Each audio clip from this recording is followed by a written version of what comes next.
Shalom. Ya, sudah menjelang liburan. Ya, tapi kita tetap jangan terus bersantai-santai, tapi kita tetap semakin bersemangat, semakin rajin untuk kita menyenangkan hati Tuhan. Katakan amin. Ya Bapak Ibu, sekali lagi shalom. Selamat pagi. Saya berdoa semuanya dalam keadaan yang sehat. Amin. Keluarga diberkati. Amin. Dalam perlindungan Tuhan dan semua pekerjaan diberkati Tuhan. Ya. Sekalipun mungkin hari-hari ini banyak kita dengar PHK sana sini ya, mungkin membuat hati kita juga semakin deg-degan, tapi kita percaya saat Tuhan memegang hidup kita. Amin. Tuhan yang memegang kendali atas semuanya. Amin.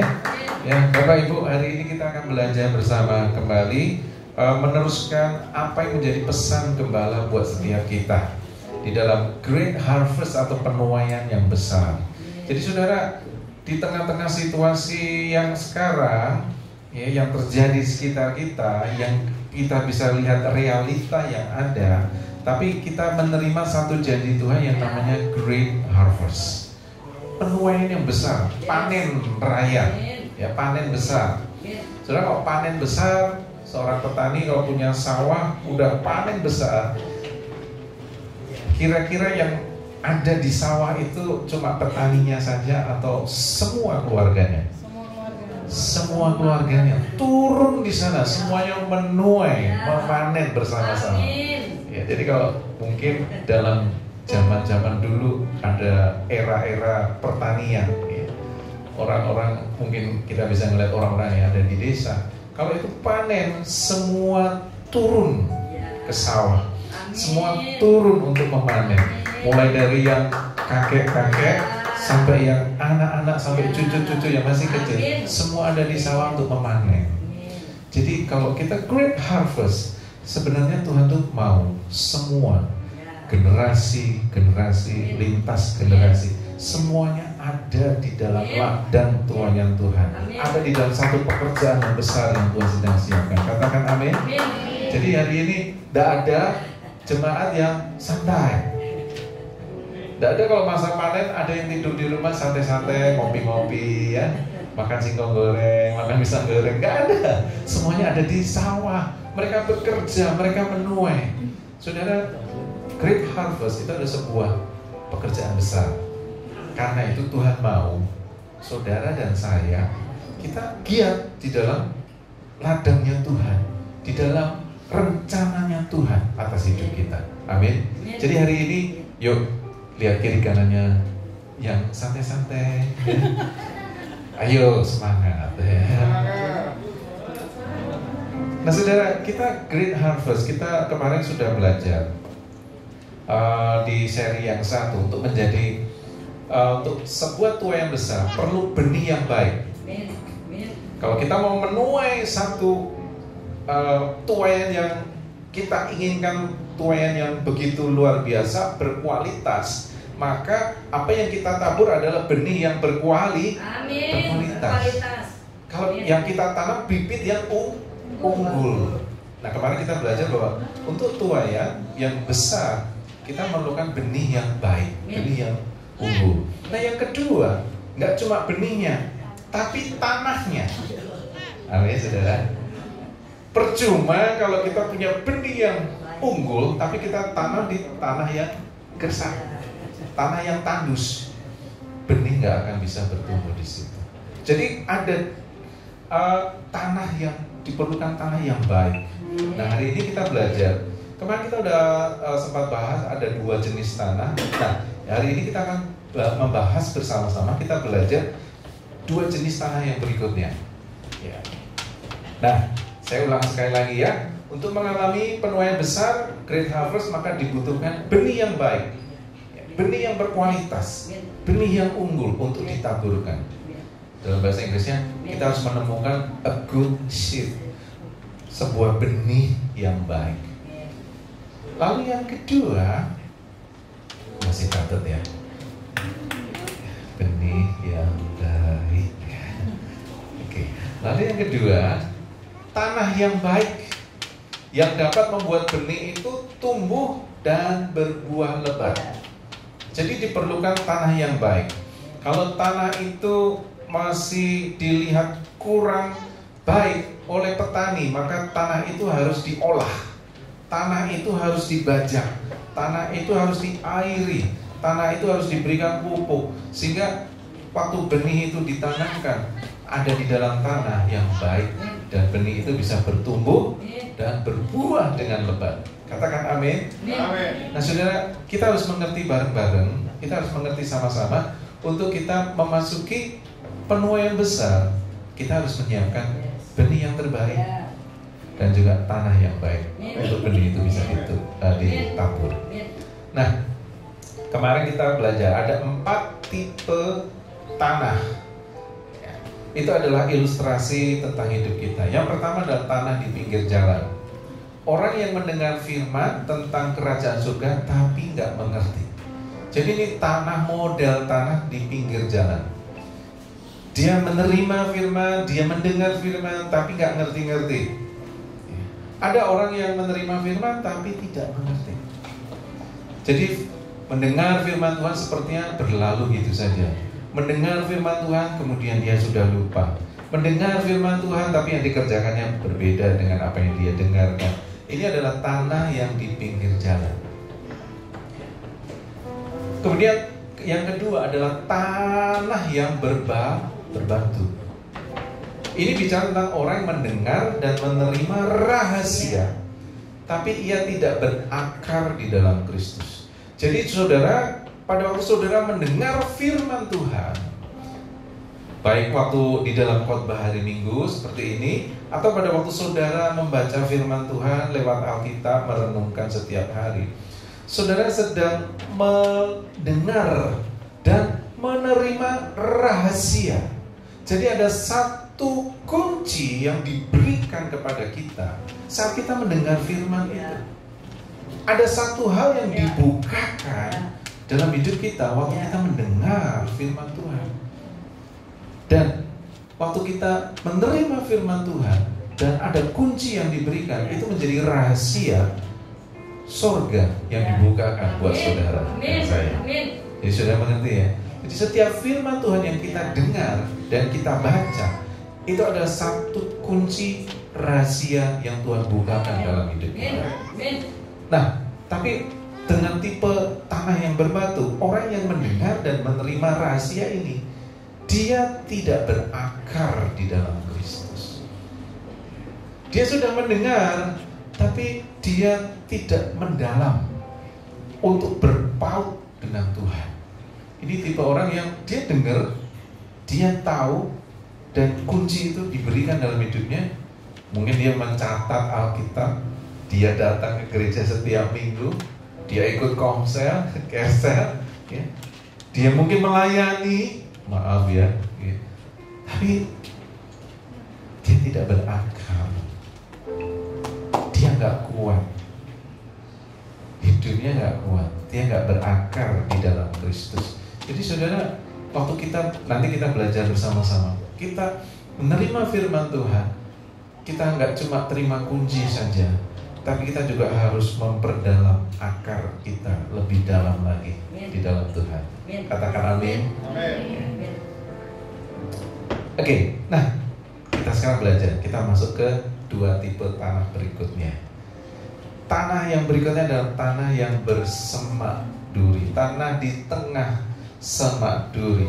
Ini bicara tentang orang yang mendengar firman, namun kekhawatiran dunia dan tipu daya kekayaan menghimpit firman itu. Yuk kita lihat di dalam Matius. Kita lihat ayatnya ya. Matius 13 ayat 22. Ya. Tapi ada baiknya kalau kita baca ayat 22 dan 23. Ya, mari saudara, yang ketemu Matius 13 ayat 22 dan 23, mari sama-sama kita baca dengan suara yang keras. 1, 2, 3. di tengah semak duri ialah orang yang mendengar firman itu, lalu kekhawatiran dunia ini dan tipu daya kekayaan menghimpit firman itu sehingga tidak berbuah. Yang ditaburkan di tanah yang baik ialah orang yang mendengar firman itu dan mengerti, dan karena itu ia berbuah.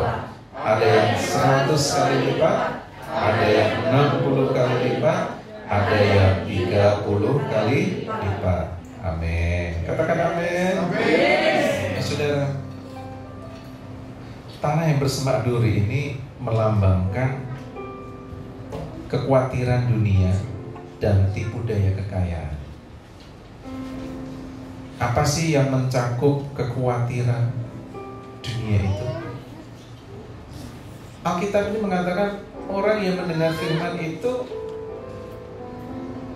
dan ada kekhawatiran di dalam hidupnya dan dia mengalami tipu daya kekayaan sehingga firman itu tidak berkembang. Kira-kira apa sih yang mencakup tentang kekhawatiran dunia? Ya, jadi kalau saya boleh katakan, ini tentang keuangan, tentang pekerjaan, kekhawatiran tentang kesehatan, kekhawatiran tentang masalah-masalah duniawi lainnya, problem rumah tangga, problem hubungan. Saudara, ada kekhawatiran yang menghimpit firman itu sehingga firman yang didengar itu tidak berbuah. Lalu ada juga tipu daya kekayaan, keinginan untuk menjadi kaya, cinta akan uang. Jadi ada kekhawatiran-kekhawatiran di dalam hati orang ini sehingga firman yang harusnya dia dengar dan kunci yang sudah dia berikan, sepertinya otoritas itu tidak berfungsi. Kelihatannya firman yang dia sudah dengar itu cuma sekedar ya satu pengetahuan saja, sehingga firman itu tidak berkembang. Kekhawatirannya membuat imannya tidak bertumbuh. Kekhawatiran itu membuat firman Tuhan tidak berbuah dalam hidupnya. Jadi saudara, yuk sama-sama. Hari-hari ini kan kekhawatiran banyak ya. Kalau kita mau khawatir banyak tuh ya. Perang kagak kelar-kelar ya. Yang ini perang dagang ya, yang skala global ya. Yang kemarin indeks harga saham gabungan anjlok, minus ya. Indonesia diturunkan peringkatnya menjadi negara yang tidak aman untuk investasi ya. Ini kan berarti kalau nggak ada investasi berarti tidak ada lapangan pekerjaan. Pengangguran makin banyak ya. Pemutusan hubungan kerja makin banyak ya. Kemarin saya dengar ada yang puluhan ribu ya. Sampai orang ya, kalau ini kita lihat keadaan sekitar kita, kekhawatiran itu akan membuat semakin kita jadi overthinking, membuat kita jadi semakin takut, kita cemas, kita menjadi nggak tenang. Tapi hari ini kekhawatiran dunia itu menghimpit firman Tuhan. Kekhawatiran, mungkin yang di sini baru lulus, waduh ya, PHK-nya udah banyak. Gue dapat kerjaan gak ya? Mungkin gitu ya. Saudara, banyak hal yang kita bisa khawatirkan. Tapi hari ini kita belajar tentang tanah di semak duri. Ini yang akan menghambat, menghimpit, mencekik. Benih itu tidak bisa bertumbuh. Firman Tuhan tidak bisa bertumbuh. Nah saudara, seorang hamba Tuhan ya dari Tiongkok, Watchman Nee, dia pernah bicara, ada suatu quotes ya. Ini penginjil yang luar biasa. If we do not deal with thorns in our hearts, they will quietly hinder the life of Christ within us. Jadi jika kita tidak membereskan duri-duri di dalam hati kita, maka duri-duri ini akan perlahan-lahan secara diam-diam slow but sure, menjadi silent killer, ya, membuat kehidupan Yesus, kehidupan Kristus itu semakin tidak bisa nampak dalam kehidupan kita, menutupi, akhirnya mencekik firman Tuhan. Jadi hari-hari ini kekhawatiran itu seperti duri di dalam kehidupan kita yang akan mencekik firman itu sehingga firman itu nggak bisa berkembang dan akhirnya mati. Nah saudara, yuk hari-hari ini kalau kita mengalami satu kekhawatiran, yes, kenyataannya ada, realitanya nyata, ya. Tapi kita belajar untuk membuat hidup kita tenang dan kita bersandar pada firman Tuhan dan kita punya satu pengharapan yang di atasnya sehingga kita bisa melihat janji Tuhan terjadi dalam hidup kita. Amin. Yuk, berikutnya, semua yang lahir dari Allah mengalahkan dunia. Dan inilah kemenangan yang mengalahkan dunia, yaitu iman kita. Saudara, orang yang khawatir, dia tidak bisa melihat sesuatu di balik yang terjadi. Dia nggak bisa melihat future, dia nggak bisa lihat masa depan yang jauh melampaui dari realita yang sedang ada. Oleh karena itu firman Tuhan mengatakan, inilah yang mengalahkan dunia. Kemenangannya yang mengalahkan dunia adalah iman kita. Jadi kalau duri tadi ada di dalam kehidupan kita, hati kita, itu yang akan mencekik iman sehingga itu tidak bisa berkembang. Iman itu apa sih Pak? Ya. Saudara, iman saudara bukanlah iman yang buta. Iman saudara, iman yang buta artinya apa sih iman yang buta? Sekedar percaya aja. Ya. Lu percaya ada Tuhan gak? Percaya. Lu percaya ada Tuhan Yesus gak? Percaya. Setan pun juga percaya loh. Kayak firman Tuhan katakan, setan pun juga percaya. Jadi bedanya apa? Percayanya kita sama percayanya setan.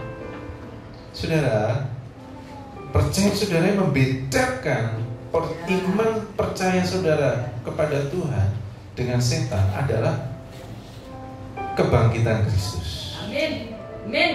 Amin. Setan nggak bisa lihat, setan nggak bisa terima kebangkitan Kristus, karena itu adalah tanda kekalahannya dia. Tapi saudara, ini yang membedakan saudara dengan setan. Iblis pun juga percaya ada Tuhan, tapi dia berbeda dengan saudara. Karena iman saudara berdasarkan kepada kebangkitan Kristus. Hari-hari ini kita lagi masuk masa Prapaskah, ya. Kita lihat nih, kita mulai renungkan lagi. Saya percaya Tuhan saat ini. Percaya saya itu dasarnya dari mana? Yuk sama-sama. Ini kan lagi minggu-minggu Paskah ya. Percaya kita adalah dasarnya dari kebangkitan Kristus. Amin. Amin. Amin. Kenapa sih? Kenapa sih Pak? Dasarnya dari itu. Oh iya. Tanpa ini semua, saudara nggak akan bisa melewati di dalam setiap hal-hal yang terjadi di dalam kehidupan nyata kita. Karena dengan ini kita bisa melihat jauh ke depan. Amin.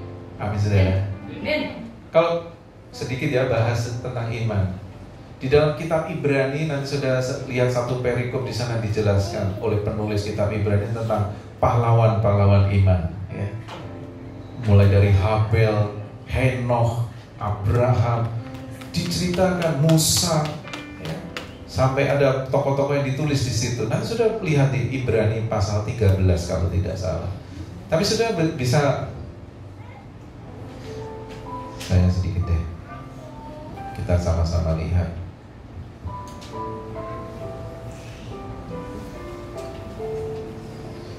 Ibrani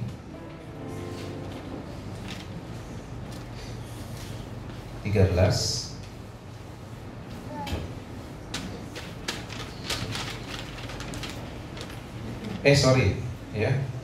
Ibrani 11, saksi-saksi iman. Ya. Sudah baca ayatnya yang ke-39. Yuk, sama-sama kita lihat di sini ya. Di sana dikatakan begini, saya bacakan buat saudara ya. Ibrani 11 ayat 39. Setelah tadi penulis kitab Ibrani ini menuliskan tentang tokoh-tokoh, tentang contoh-contoh orang yang sudah sampai pada iman mereka, dituliskan ayat 39, kurang lebih ayatnya yang terakhir ya, 39-40. Dan mereka semua tidak memperoleh apa yang dijanjikan itu. Saudara, ditulis loh. Dan mereka semua, mulai dari Habel ditulis sampai orang terakhir, dikatakan mereka semua tidak memperoleh apa yang dijanjikan itu. Sekalipun iman mereka telah memberikan kepada mereka suatu kesaksian yang baik. Abraham gak lihat anak cucunya sebanyak bintang di langit dan pasir di laut. Habel gak lihat janji Tuhan, malah dia dibunuh sama Kain. Musa gak lihat janji Tuhan tanah Kanaan, dia cuma ada di puncak gunung, dia melihat dan dia gak masuk. Di sini tulis loh, mereka tidak memperoleh dari apa yang dijanjikan. Ayat yang ke-40 di sana katakan, sebab Allah telah menyediakan sesuatu yang lebih baik bagi kita. Tanpa kita, mereka tidak dapat sampai kepada kesempurnaan.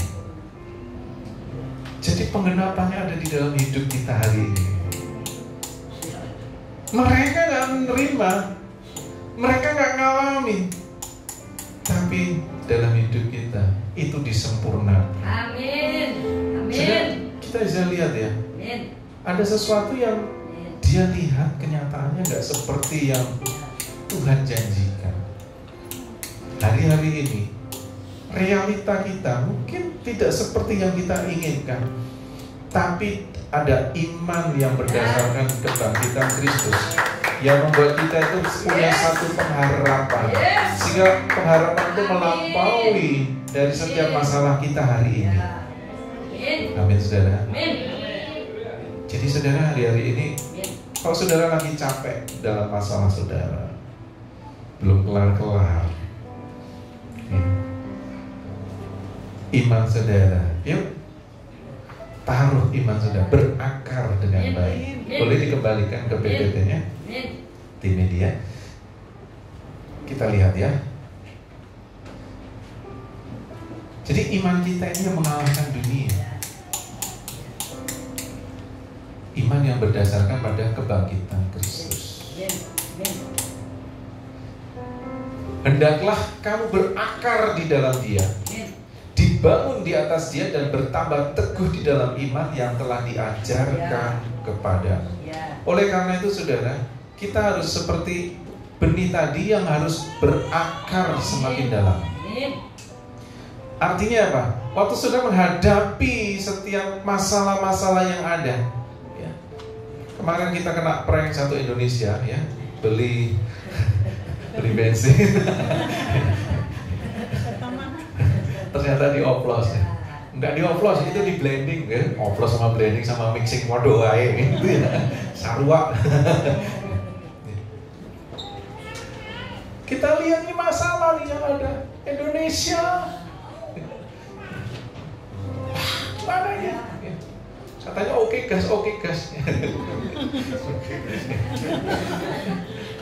Ternyata omon-omon. Sorry ya, saya gak mengkritik. Tapi kita mau lihat nih, Indonesia kayak apa ya Tuhan? Ada satu kekhawatiran gak sih saudara? Oh, badai krisis itu kayak membayangi, investasi pada cabut, grade-nya diturunkan, jadi negara yang tidak aman untuk investasi. Semua lari ke Vietnam, ke Thailand, ke Malaysia, India. Saudara, ini kalau secara nasional, secara Indonesia, ini kita nih ketar-ketir loh. Ya.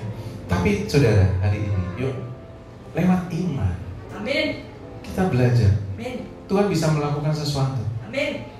Lewat trouble, lewat turbulence yang ada, lewat persoalan gejolak yang ada. ada satu iman yang semakin dalam. Yes. Yes.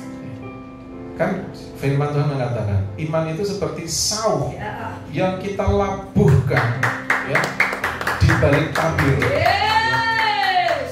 Jadi iman itu kalau kita melihat sesuatu yang kelihatannya lagi kacau nih, iman itu seperti jangkar yang dalam yang kita tancapkan sehingga pengharapan itu tetap ada. Amin. Amin. Banyak orang yang sudah kehilangan harapan, makanya kan kabur aja dulu. Ya, makanya kan ada tagar kabur aja dulu. Itu orang sudah kehilangan pengharapan, hopeless. Ya. Udah capek menghadapinya. Tapi hari ini, yuk, iman itu Amin. seperti saus Amin. kita jangkarkan sehingga kita bisa melihat melampaui setiap masalah yang ada dalam hidup kita. Saudara, yuk, hendaklah kamu berakar di dalam Dia.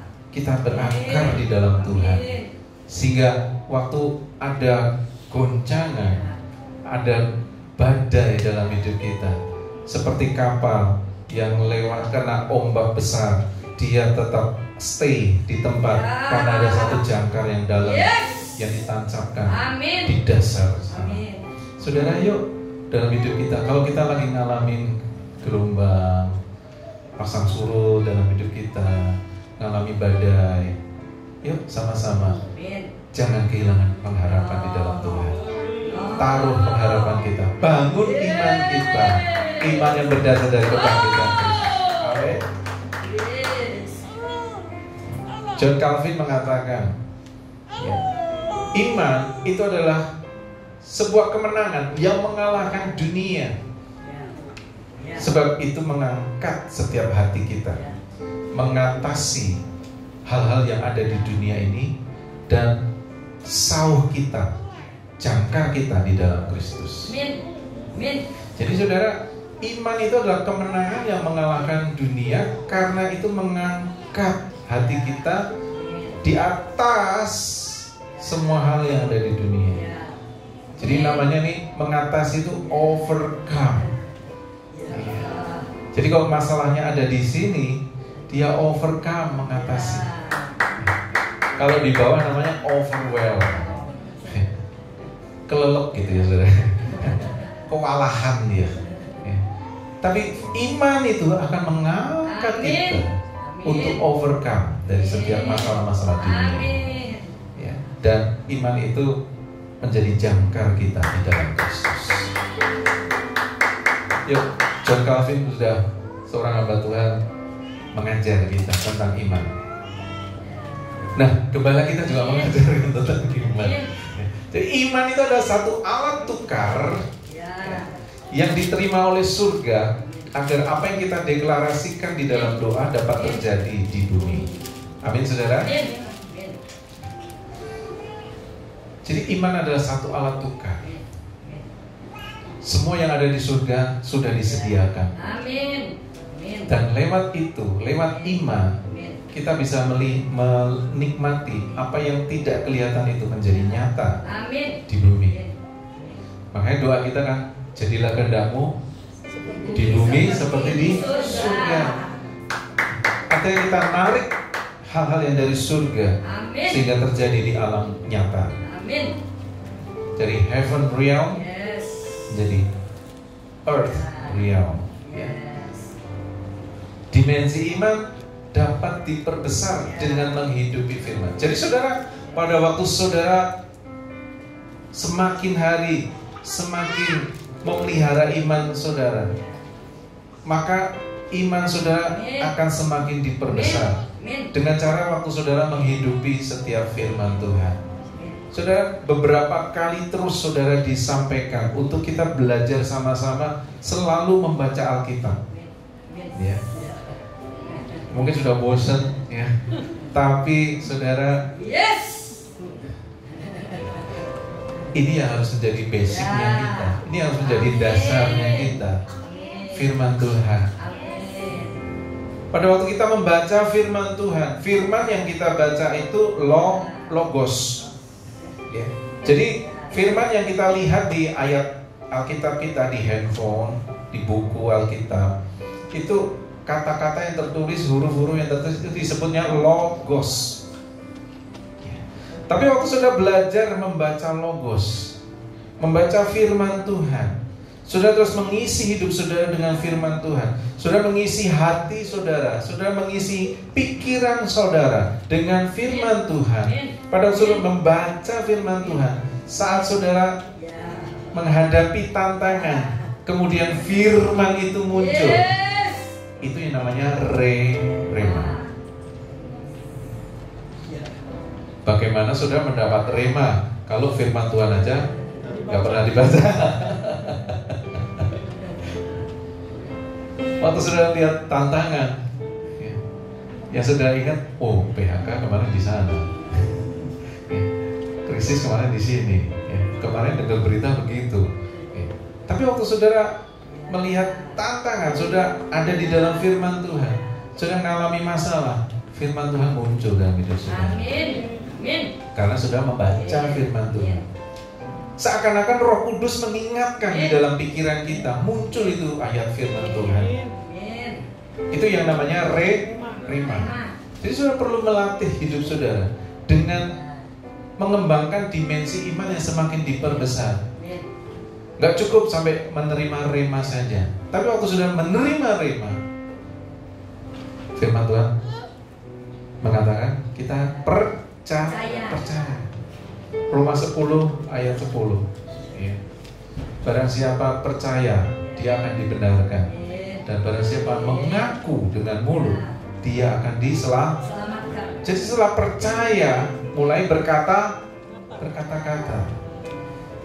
Setelah sudah mendapat rema, sudah percaya, yes Tuhan, kenyataannya seperti ini, tapi aku terima rema Tuhan. Kita pegang, kita percaya, dan kemudian kita bisa berkatakan. Lewat apa? Pada waktu sudah berdoa, mendoakan masalah saudara, sudah menerima rema Tuhan, sudah memberkatakan ayat-ayat firman Tuhan, rema Tuhan dalam hidup saudara, sudah membangun kepercayaan saudara kepada Tuhan. Dan yang ketiga, yang keempat, saudara perlu bertindak. Jadi kita dapat rema, percaya dalam hati, ngomong di dalam mulut, take action. Tindakan saudara harus sama-sama sinkron dengan apa yang saudara sudah percayai, dengan apa yang saudara sudah ucapkan, dan apa yang saudara terima dari Tuhan lewat rema. Waktu saudara sinkron, saudara align dengan firman Tuhan, maka saudara belajar untuk bisa menghidupi firman Tuhan itu dalam kehidupan saudara. Amin. Contoh aja dalam hidup kita, kalau kita diminta untuk mengampuni saudaramu yang bersalah kepadamu, apakah kita mampu? Kadang-kadang gak mampu. Terus terang, berat. Dilan pun juga keberatan. Karena yang katanya berat-berat itu biar Dilan aja. Dilan pun sudah keberatan sudah. Apa yang sudah kau perlu lakukan? Sudah bisa datang sama Tuhan loh. Tuhan, aku tidak mampu Tuhan, terlalu sakit hatiku gitu ya. Tapi aku tahu Engkau Yehova Jireh. Tuhan akan mencukupi apa yang aku perlukan. Perlunya gak cuma duit ya. Tuhan, aku perlu kasih untuk bisa ngampuni. Tuhan, aku perlu belas kasihan Tuhan, untuk aku bisa berbelas kasihan sama orang yang bersalah sama saya. Tuhan, aku perlu sukacitamu, damai sejahtera-Mu turun dalam hidupku, supaya pikiranku gak berkecamuk terus, hatiku gak kacau terus. Sudah bisa minta sama Tuhan. Ini cara-cara saudara.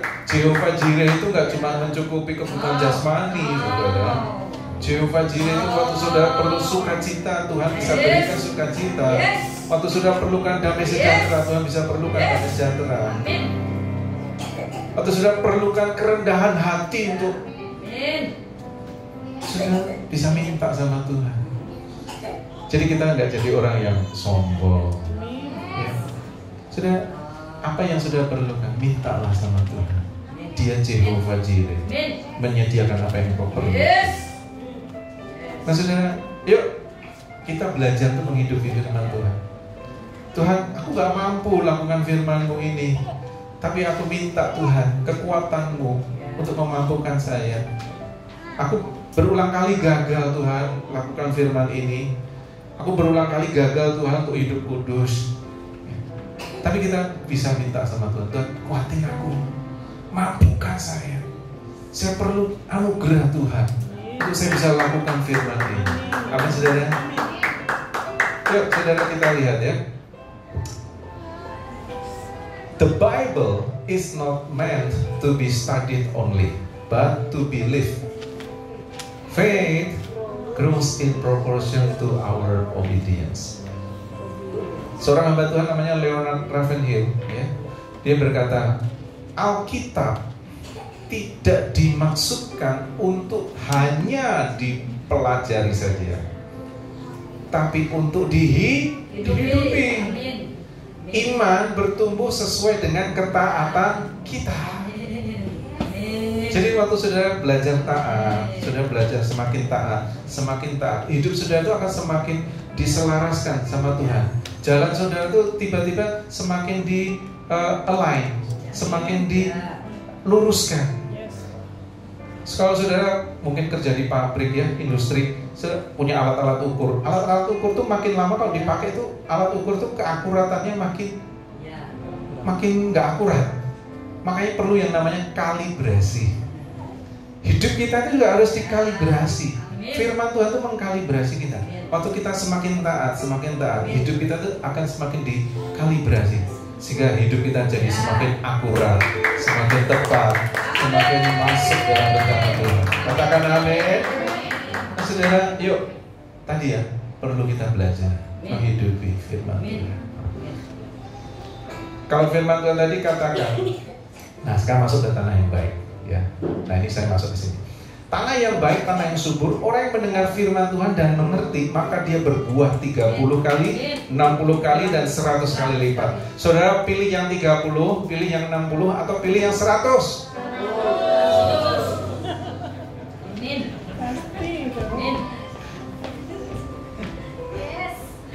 Kalau saya tanya, saudara jawab 100. Saya tanya, kenapa? Banyak. Banyak Pak, 100 ya. Kita rasanya yang 30 tuh kayaknya yang 60 cepet gitu, semuanya cepet. Maksimal katanya 100 itu. Dan 30 tuh gak maksimal.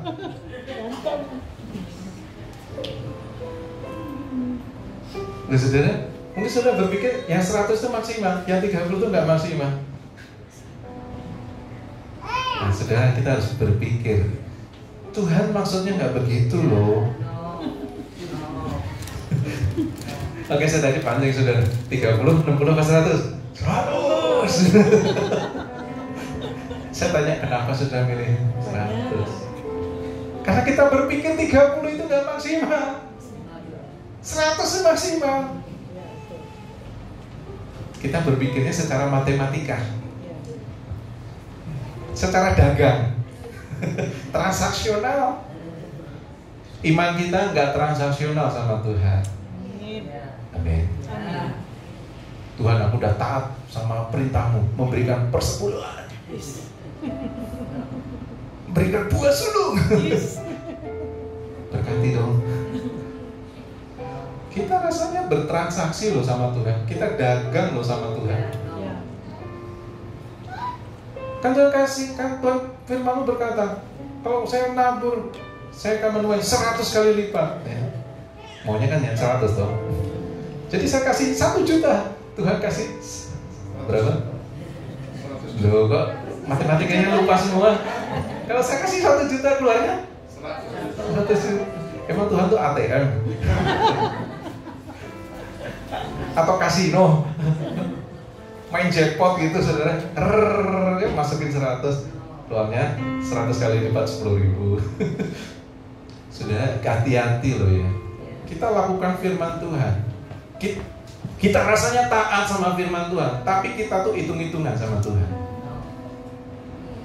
Tadi contohnya yang tentang kasus memberi persembahan.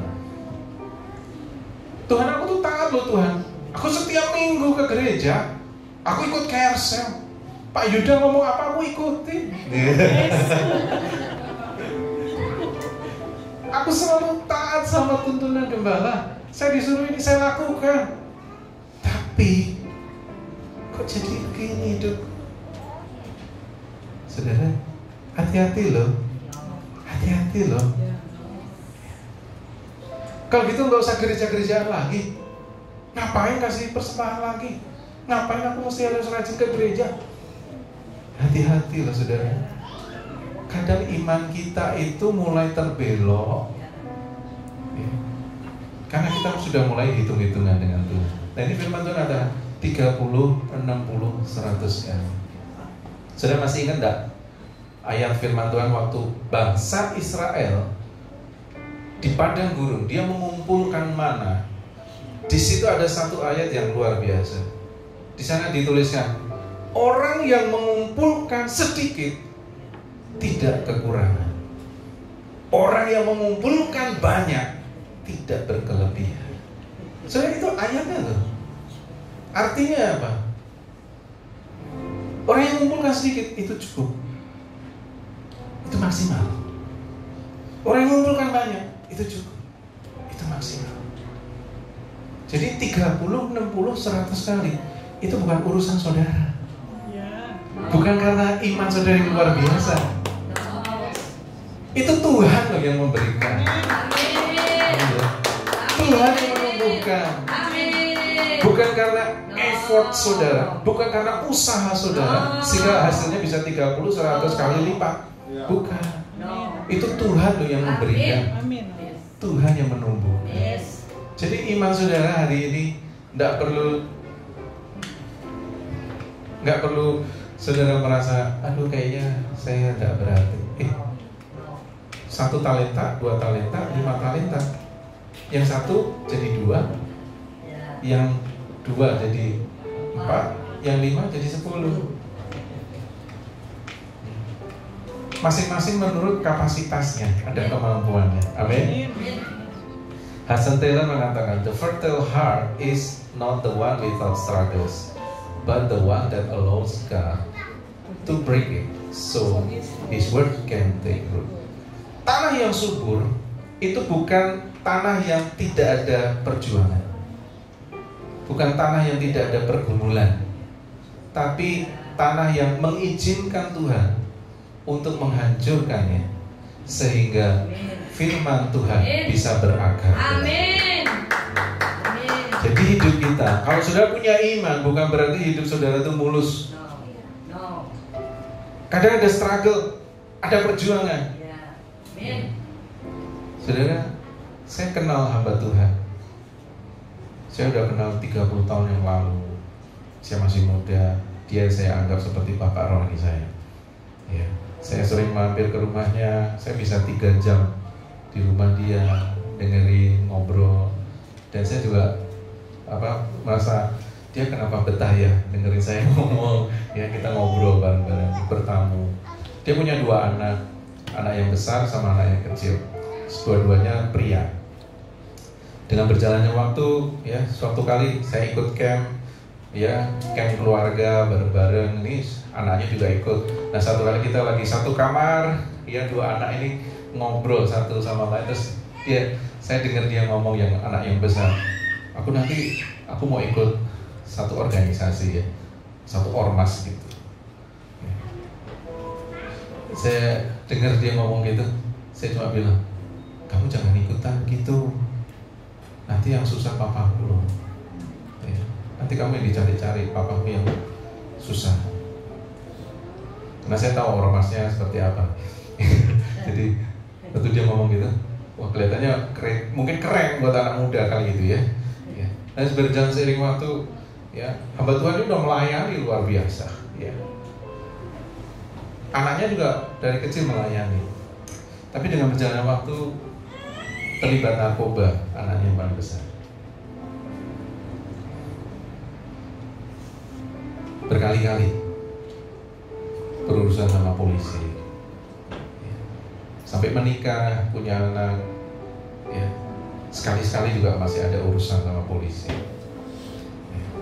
Anak yang kedua, adiknya beda, ya. Dia melayani Tuhan. Kalau saya sebut namanya pasti sudah kenal, karena dia sudah dikenal seluruh Indonesia. Tapi saudara, apakah dengan begitu kehidupan hamba Tuhan ini gagal? Saya mau tanya, sekarang kita pikir ini ada kasus nih, ya. Dan ini nyata, real. Apakah hamba Tuhan ini gagal? Tidak. Apakah dia salah dalam mengasuh anak? Tidak.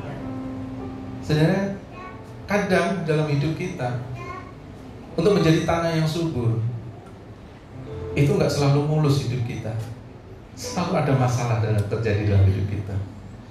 Masalah itu yang melatih iman kita. Amin. Ya. Amin. Ku kan tetap menabur dalam masa penantian.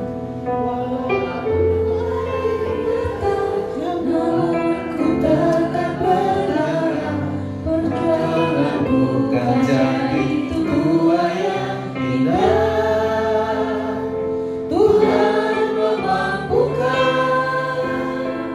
aku pasti menang.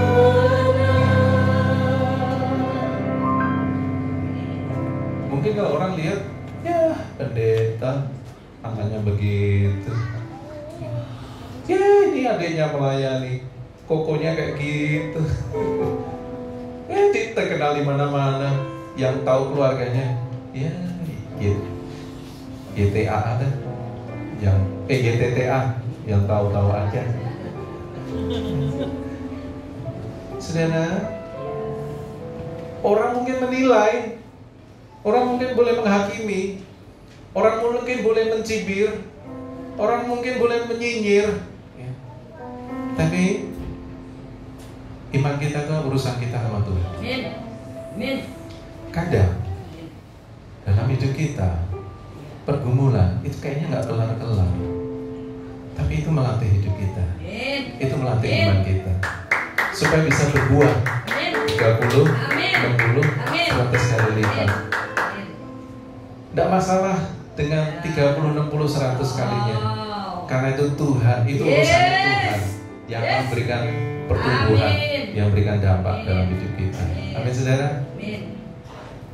Yuk, orang sekelas hamba Tuhan yang saya kenal seperti itu loh, saudara. Oke. Mungkin kalau dalam gitu kita, mungkin banyak juga kita hal-hal yang kita hadapi, yang mungkin kita sengaja untuk tutupi supaya orang lain nggak tahu. Tapi itu kita jadi pergumulan buat keluarga kita. Tapi ingat, saudara, tanah yang subur tidak selalu harus tidak ada pergumulan. Besarnya tuaian tergantung level pengertian kita akan firman Tuhan.